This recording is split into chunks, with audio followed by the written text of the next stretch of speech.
ಮಹಾಮಳೆಯಿಂದ ಆಗ್ತಾ ಇರೋ ಅವಾಂತರ ದೇವರಿಗೂ ಕಾಣ್ತಿಲ್ಲ. ಒಬ್ಬೊಬ್ಬರದ್ದು ಒಂದೊಂದು ಕತೆ, ಒಂದೊಂದು ಊರಿನ ಜನರದ್ದು ಒಂದೊಂದು ವ್ಯಥೆ. ಜಲ ಸುನಾಮಿ ಹೊಡೆತ ಇನ್ನಷ್ಟು ಜೋರಾಗಿದೆ. ಮೊದಲು ಉತ್ತರ ಕರ್ನಾಟಕದ ಕಣ್ಣೀರ ಕಥೆಗಳನ್ನ ನಿಮ್ಮ ಮುಂದೆ ಇಡ್ತೀವಿ ನೋಡಿ.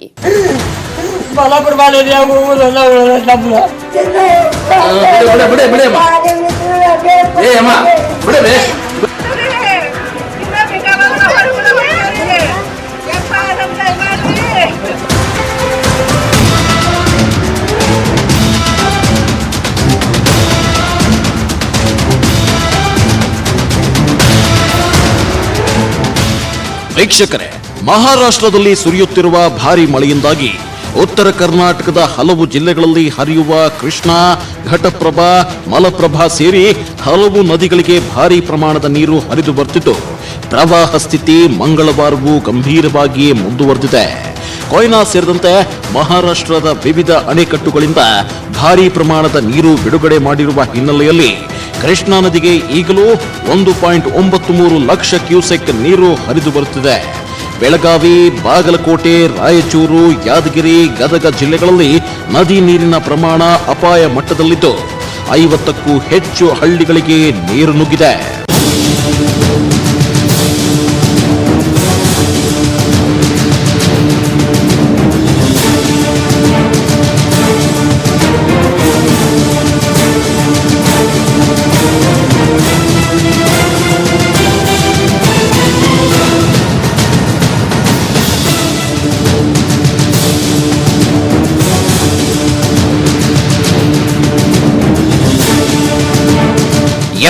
ಇಲ್ಲಿನ ಸಾವಿರಾರು ಎಕರೆ ಕೃಷಿ ಭೂಮಿ, 30ಕ್ಕೂ ಹೆಚ್ಚು ಸೇತುವೆಗಳು ಮುಳುಗಡೆಯಾಗಿವೆ. ಬೆಳಗಾವಿ ಜಿಲ್ಲೆಯ ಗೋಕಾಕ ತಾಲೂಕು ಅತಿ ಹೆಚ್ಚು ಪ್ರವಾಹ ಸಂಕಷ್ಟಕ್ಕೆ ಸಿಲುಕಿದ್ದು, ಇನ್ನಷ್ಟು ಮಳೆಯಾದರೆ ಗೋಕಾಕ ಪಟ್ಟಣವು ಜಲಾವೃತವಾಗುವ ಆತಂಕವಿದೆ. ಯಾದಗಿರಿ ಜಿಲ್ಲೆಯ ಬಸವಸಾಗರ ಅಂದ್ರೆ ನಾರಾಯಣಪುರ ಅಣೆಕಟ್ಟಿನಿಂದ 2.55 ಲಕ್ಷ ಕ್ಯೂಸೆಕ್ ನೀರು ಹೊರಬಿಡಲಾಗ್ತಿದೆ. ಇದರಿಂದಾಗಿ ಯಾದಗಿರಿ ಹಾಗೂ ರಾಯಚೂರು ಜಿಲ್ಲೆಗಳಲ್ಲಿ ಪ್ರವಾಹ ಆತಂಕ ಹೆಚ್ಚಿದೆ. ಮಲಪ್ರಭಾ ಅಚ್ಚುಕಟ್ಟಿನಲ್ಲಿ ಮಳೆ ಕಡಿಮೆಯಾದ ಕಾರಣ ಗದಗ ಜಿಲ್ಲೆಯಲ್ಲಿ ಪ್ರವಾಹ ತುಸು ಇಳಿಕೆಯಾಗಿದೆ. ತುಂಗಭದ್ರಾ ಡ್ಯಾಂನಿಂದ 63,000 ಕ್ಯೂಸೆಕ್ ನೀರು ಹೊರಬಿಡಲಾಗಿದ್ದು, ಕೊಪ್ಪಳ ಜಿಲ್ಲೆ ಗಂಗಾವತಿ ತಾಲೂಕಿನ ಬೃಂದಾವನ ಗಡ್ಡೆ ಜಲಾವೃತವಾಗಿದೆ. ಪುರಂದರದಾಸರ ಮಂಟಪಕ್ಕೂ ನೀರು ನುಗ್ಗಿದೆ. ಇನ್ನು ಈ ಮಳೆಯಿಂದಾಗಿ ಏನೆಲ್ಲ ಸಂಕಷ್ಟಕ್ಕೆ ಗುರಿಯಾಗಿದ್ದಾರೆ ಜನ ಗೊತ್ತಾ? ತೋರಿಸ್ತೀವಿ ನೋಡಿ.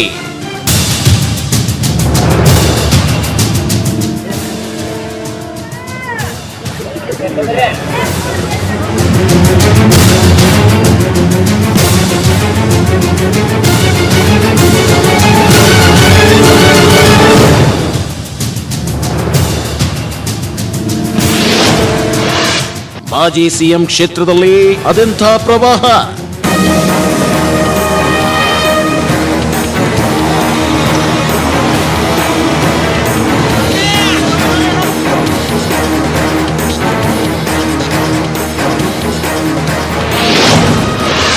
ಬೆಳೆದ ಬೆಳೆ ನಾಶ, ರೈತನ ಕಣ್ಣೀರ ಧಾರೆ.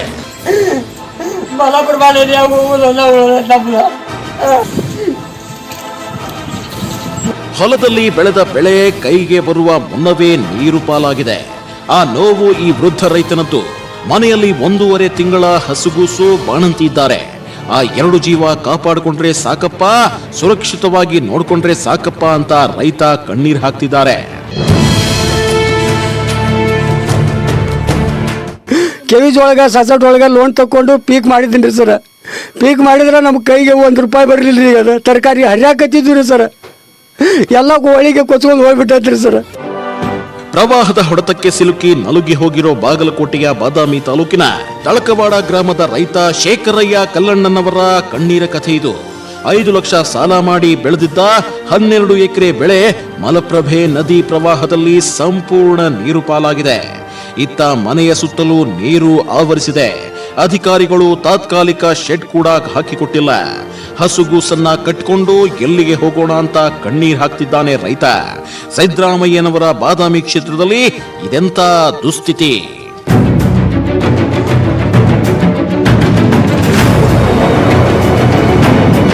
ತಿನ್ಬೇಕ್ರಿ, ಏನು ತಿನ್ನಕ ಕೂಳಿಲ್ಲಂಗ ಆಗ್ಬಿಟ್ಟೈತಿ. ಇದೇ ಮಲಪ್ರಭೆ ನದಿಯಿಂದ ಗೋವನಕೊಪ್ಪ ಗ್ರಾಮದ ನದಿ ತೀರದ 20ಕ್ಕೂ ಹೆಚ್ಚು ಮನೆಗಳು ಜಲಾವೃತವಾಗಿವೆ. ಮನೆಯೊಳಗೆ ಮೊಣಕಾಲಿನವರೆಗೂ ನೀರಿದೆ. ಪ್ರವಾಹಕ್ಕೆ ತುತ್ತಾಗಿರೋ ಜನ ಟಾಮ್ನಲ್ಲಿ ಸಾಮಗ್ರಿ ಹಾಕೊಂಡು ಊರನ್ನ ತೊರೆದಿದ್ದಾರೆ. ಇನ್ನು ಹಿಪ್ಪರಗಿ ಜಲಾಶಯಕ್ಕೆ 1.85 ಲಕ್ಷ ಕ್ಯೂಸೆಕ್ಸ್ ನೀರು ಬಿಟ್ಟಿರೋದ್ರಿಂದ ಬನಹಟ್ಟಿ, ಜಮಖಂಡಿ ತಾಲೂಕಿನ ಜನಕ್ಕೆ ಟೆನ್ಷನ್ ಶುರುವಾಗಿದೆ. ಮುತ್ತೂರ, ಮೈಗೂರ, ಶೂರ್ಪಾಲಿ, ಕಂಕಣವಾಡಿ ಗ್ರಾಮದ ರೈತರು ಪಂಪ್ಸೆಟ್ಗಳನ್ನ ಸುರಕ್ಷಿತ ಸ್ಥಳಕ್ಕೆ ಹೊತ್ತೊಯ್ದಿದ್ದ ದೃಶ್ಯ ಮನಕಲಕುವಂತಿತ್ತು.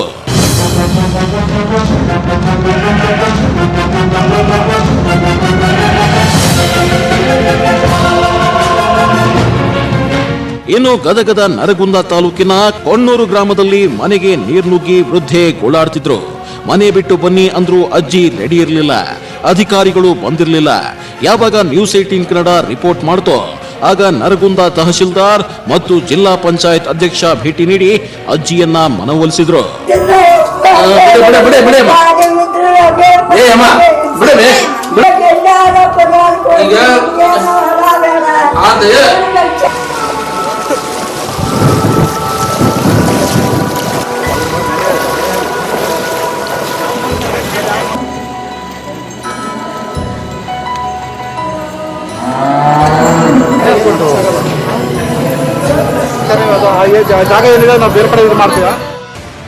ಬೆಳಗಾವಿಯ ರಾಮದುರ್ಗ ತಾಲೂಕಿನ ಕಿಲುಬನೂರು ಗ್ರಾಮ ಜಲಾವೃತವಾಗಿ ಬಹುತೇಕ ಗ್ರಾಮವೇ ಮುಳುಗಿ ಹೋಗಿದೆ.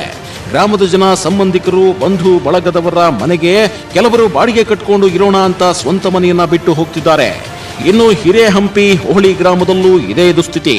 ಪರಿಹಾರ ಕೇಂದ್ರ ತೆಗೆದಿದ್ರು 7 ಕೊಠಡಿಗಳ ಬಾಗಿಲು ತೆರೆಯದೆ ನಿರ್ಲಕ್ಷ್ಯ ಮಾಡಿದ್ರು. ಪರಿಹಾರ ಕೇಂದ್ರಕ್ಕೆ ಸ್ವತಃ ಡಿಸಿ ಎಂಜಿ ಹಿರೇಮಠ್ ಭೇಟಿ ನೀಡಿ ನೋಡಲ್ ಅಧಿಕಾರಿಗಳಿಗೆ ಚಳಿ ಬಿಡಿಸಿದ್ರು.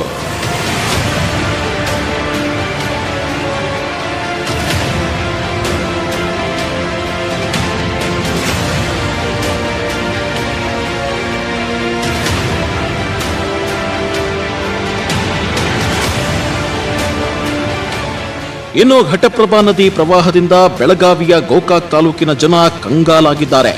ನೆಲೆ ಕಳೆದುಕೊಂಡು ಸಂತ್ರಸ್ತರ ಕೇಂದ್ರ ಸೇರ್ತಿದ್ದಾರೆ. ಆದರೆ ಗೋಕಾಕ್ನ ಮಳೆ ಸಂತ್ರಸ್ತರ ಪರಿಹಾರ ಕೇಂದ್ರದಲ್ಲಿ ಕುಡಿಯುವ ನೀರಿನ ವ್ಯವಸ್ಥೆ ಇಲ್ಲ. ಈ ಬಗ್ಗೆ ಸಂತ್ರಸ್ತರೊಬ್ಬರು ಗೋಕಾಕ್ ತಹಶೀಲ್ದಾರ್ ಪ್ರಕಾಶ್ ಹೊಳ್ಳೆಪ್ಪಗಳಿಗೆ ಕರೆ ಮಾಡಿ ಸಮಸ್ಯೆ ಹೇಳಿಕೊಂಡ್ರು. ಆದರೆ ತಹಶೀಲ್ದಾರ್ ಬೇಜವಾಬ್ದಾರಿ ಧಿಮಾಕು ಪ್ರದರ್ಶಿಸಿದ್ದಾರೆ.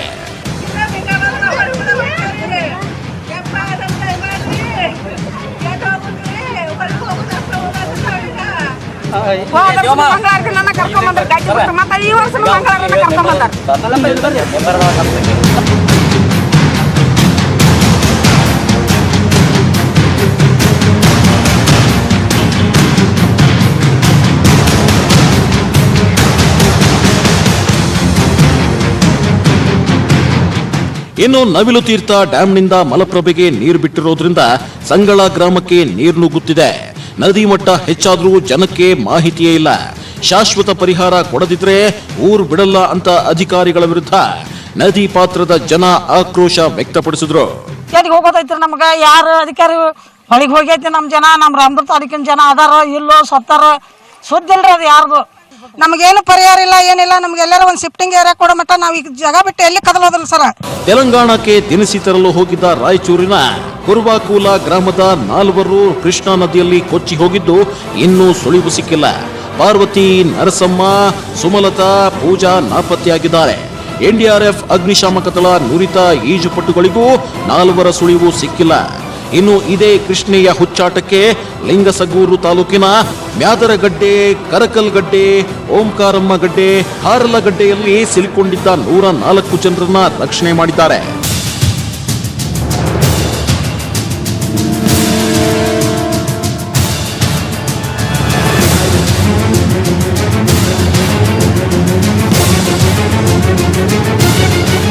ಹಾವೇರಿಯ ಕುಮದ್ವತಿ ನದಿ ನೀರಿನಲ್ಲಿ ಇವತ್ತು 19 ವರ್ಷದ ಶಶಿಕಲಾ ಮಾಳಿಗೇರ ಅನ್ನೋ ಯುವತಿ ಬಟ್ಟೆ ಒಗೆಯಲು ಹೋಗಿ ಕಾಲು ಜಾರಿ ನದಿಗೆ ಬಿದ್ದು ಕೊಚ್ಚಿ ಹೋಗಿದ್ದಾರೆ.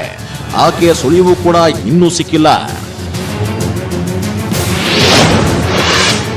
ಪ್ರವಾಹದ ಮಧ್ಯೆ ಕುಡುಕನ ಹುಚ್ಚಾಟ. ಭೀಕರ ಪ್ರವಾಹದಲ್ಲಿ ಜೀವ ಉಳಿದ್ರೆ ಸಾಕಪ್ಪ ಅಂತ ಜನ ದೇವರಲ್ಲಿ ಬೇಡ್ಕೊಳ್ತಿದ್ದಾರೆ. ಆದ್ರೆ ರಾಯಚೂರಿನಲ್ಲಿ ಅದೊಬ್ಬ ಭೂಪ ಏನ್ ಮಾಡ್ತಿದ್ದಾನೆ ಗೊತ್ತಾ? ಇಲ್ಲಿ ನೋಡಿ, ರಾಯಚೂರಿನಲ್ಲಿ ಸತತ ಮಳೆಯಿಂದಾಗಿ ಸೇತುವೆ ಯಾವುದು ನದಿ ಯಾವುದು ಅಂತಲೇ ಗೊತ್ತಾಗ್ತಾ ಇಲ್ಲ, ಹಂಗಾಗಿದೆ ಪರಿಸ್ಥಿತಿ ಇಲ್ಲಿ. ಆದ್ರೆ ಇಲ್ಲಿ ನೋಡಿ, ಇಲ್ಲೊಬ್ಬ ಕುಡುಕ ಅದೇ ಸೇತುವೆ ಮೇಲೆ ಅದ್ ಹೇಗೆ ನಡೆದು ಬರ್ತಿದ್ದಾನೆ ಅಂತ.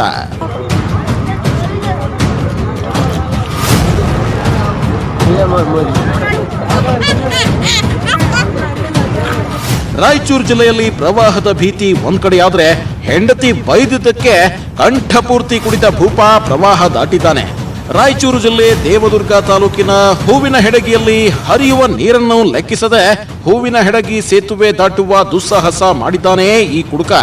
30 ವರ್ಷದ ಚಂದ್ರಶೇಖರ ಎಂಬ ಮರಕಲ್ ಗ್ರಾಮದ ವ್ಯಕ್ತಿ ಸೇತುವೆ ಮೇಲೆ ನೀರು ಬರ್ತಿದ್ರು ಕೇರ್ ಮಾಡದೆ ಕೈಯಲ್ಲಿ ಕಟ್ಟಿಗೆ ಹಿಡಿದು ಸೇತುವೆ ಮೇಲೆ ಇದ್ದ ಕಸ ಕ್ಲೀನ್ ಮಾಡ್ತಾ ಬಂದಿದ್ದಾನೆ.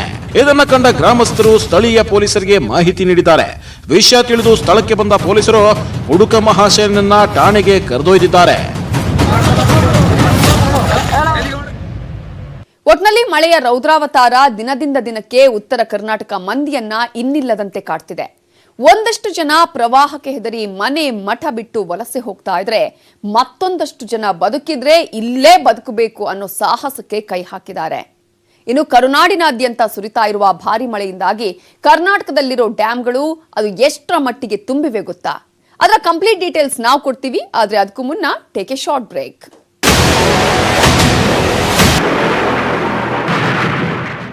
ಕರ್ನಾಟಕದ ಹಲವು ಜಿಲ್ಲೆಗಳಲ್ಲಿ ಮತ್ತೆ ಮಳೆ ಶುರುವಾಗಿದೆ. ಕೊಡಗು, ಹಾಸನ, ಕರಾವಳಿ ಹಾಗೂ ಮಲೆನಾಡಿನ ಜಿಲ್ಲೆಗಳಲ್ಲಿ ಹವಾಮಾನ ಇಲಾಖೆಯಿಂದ ಆಗಸ್ಟ್ 20ರವರೆಗೆ ಆರೆಂಜ್ ಅಲರ್ಟ್ ಘೋಷಿಸಲಾಗಿದೆ.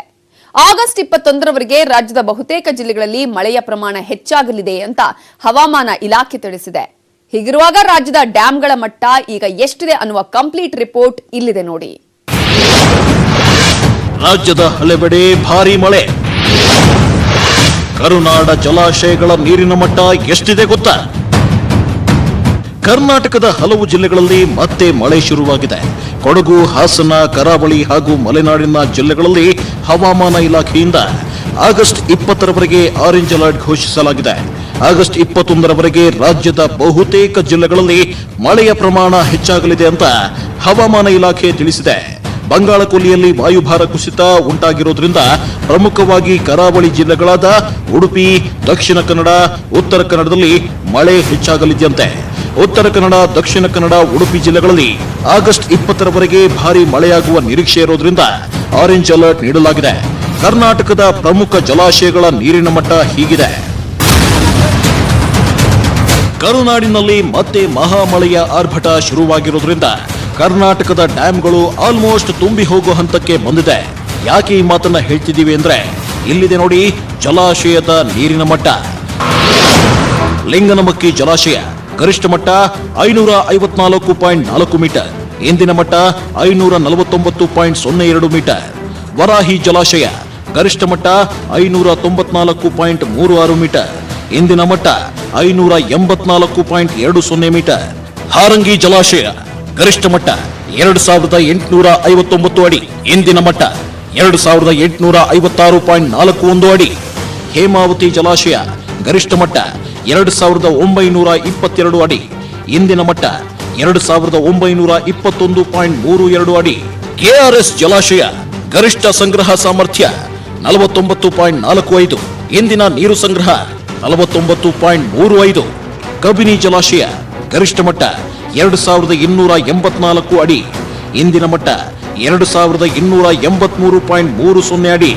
ತುಂಗಾ ಜಲಾಶಯ ಗರಿಷ್ಠ ಮಟ್ಟ 588.24 ಮೀಟರ್, ಇಂದಿನ ಮಟ್ಟ 588.24 ಮೀಟರ್. ಭದ್ರಾ ಜಲಾಶಯ ಗರಿಷ್ಠ ಮಟ್ಟ 186 ಅಡಿ, ಇಂದಿನ ಮಟ್ಟ 180.4 ಅಡಿ. ಘಟಪ್ರಭಾ ಜಲಾಶಯ ಗರಿಷ್ಠ ಮಟ್ಟ 662.94 ಮೀಟರ್, ಇಂದಿನ ಮಟ್ಟ 662.70 ಮೀಟರ್. ಮಲಪ್ರಭಾ ಜಲಾಶಯ ಗರಿಷ್ಠ ಮಟ್ಟ 633.83 ಅಡಿ, ಇಂದಿನ ಮಟ್ಟ 633.23 ಅಡಿ. ಆಲಮಟ್ಟಿ ಜಲಾಶಯ ಗರಿಷ್ಠ ಮಟ್ಟ 519.60 ಮೀಟರ್, ಇಂದಿನ ಮಟ್ಟ 518.05 ಮೀಟರ್.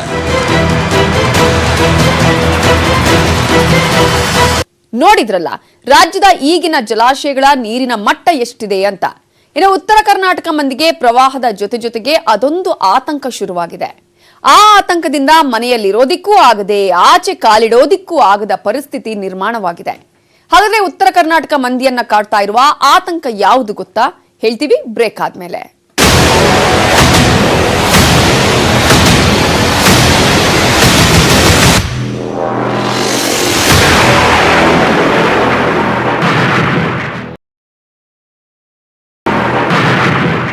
ಇದು ಅಂತಿಂತಹ ಸಂಕಷ್ಟವಲ್ಲ, ಮಹಾ ಸಂಕಷ್ಟ. ಉತ್ತರ ಕರ್ನಾಟಕ ಜಿಲ್ಲೆಗಳಲ್ಲಿ ತುಂಬಿ ಹರಿತಾ ಇರುವ ನದಿಗಳು ಎಲ್ಲಿ ನೋಡಿದ್ರೂ ಈಗ ನೀರೋ. ಹೊಟ್ಟಿಗೆ ಊಟ ಇಲ್ಲ, ಪ್ರವಾಹದ ಮಧ್ಯೆ ಸೂರು ಕಳ್ಕೊಂಡವರ ಗೋಳು ಕೇಳೋರೇ ಇಲ್ಲ. ಇವೆಲ್ಲ ನೋಡ್ತಾ ಇದ್ರೆ ಉತ್ತರ ಕರ್ನಾಟಕ ಮಂದಿಗೆ ಮತ್ತೆ ಶುರುವಾಯ್ತಾ 2019 ಪ್ರವಾಹ ಮರುಕಳಿಸುವ ಭೀತಿ ಅನ್ನುವಂತಹ ಅನುಮಾನ ಶುರುವಾಗಿದೆ. 2019 ಪ್ರವಾಹ ಮತ್ತೆ ಮರುಕಳಿಸುತ್ತಾ?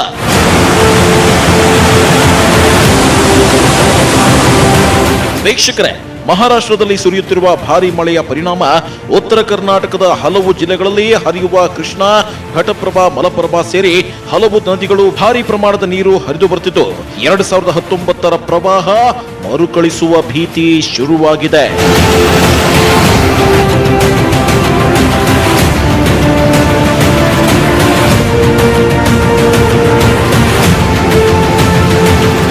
ಎಸ್, 2019ರಲ್ಲಿ ಮಹಾರಾಷ್ಟ್ರದಲ್ಲಿ ಸುರಿದ ಭಾರೀ ಮಳೆಯ ಕಾರಣ ಉತ್ತರ ಕರ್ನಾಟಕದ ಬೆಳಗಾವಿ, ಬಾಗಲಕೋಟೆ, ಬಿಜಾಪುರ ಮತ್ತು ರಾಯಚೂರು ಜಿಲ್ಲೆಗಳಲ್ಲಿ ಭೀಕರ ಪ್ರವಾಹ ಎದುರಾಗಿತ್ತು.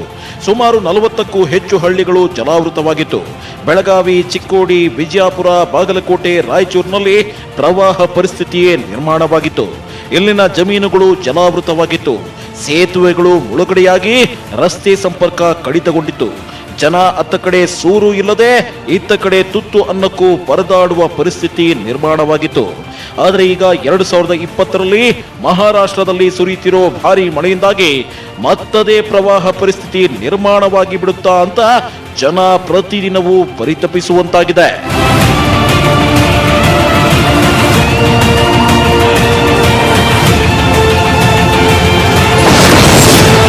ಪ್ರವಾಹದ ಮಧ್ಯೆ ಪ್ರಾಣ ರಕ್ಷಣೆಗೆ ಅಂಗಲಾಚಿದ್ರು. ಇಲ್ಲಿ ನೋಡಿ, ಇದು ರಾಯಚೂರಿನ ಕರಕಲಗಡ್ಡೆಯಲ್ಲಿ ನಡೆದಿರೋ ಘಟನೆ. ಇಲ್ಲಿ ನೋಡಿ, ಇಲ್ಲಿ 4 ಮಂದಿ ಪ್ರವಾಹ ಆರ್ಭಟಕ್ಕೆ ಸಿಲುಕಿ ಅದು ಹೇಗೆ ನಮ್ಮನ್ನ ರಕ್ಷಿಸಿ ಅಂತ ಅಂಗಲಾಚಿದ್ದಾರೆ ಅಂತ. ಒಂದು ಕಡೆ ಭೋರ್ಗರೆದು ಹರಿತಿರೋ ನೀರು, ಮತ್ತೊಂದು ಕಡೆ ಒಂದು ಕ್ಷಣ ಯಾಮಾರಿದ್ರೆ ನೀರಿನಲ್ಲಿ ಅಷ್ಟು ಜನ ಕೊಚ್ಚಿ ಹೋಗ್ತಾರೆ. ಇದು ರಾಯಚೂರಿನಲ್ಲಿ ಸಂಭವಿಸಿರೋ ಭಯಾನಕ ಪ್ರವಾಹದ ದೃಶ್ಯಗಳು.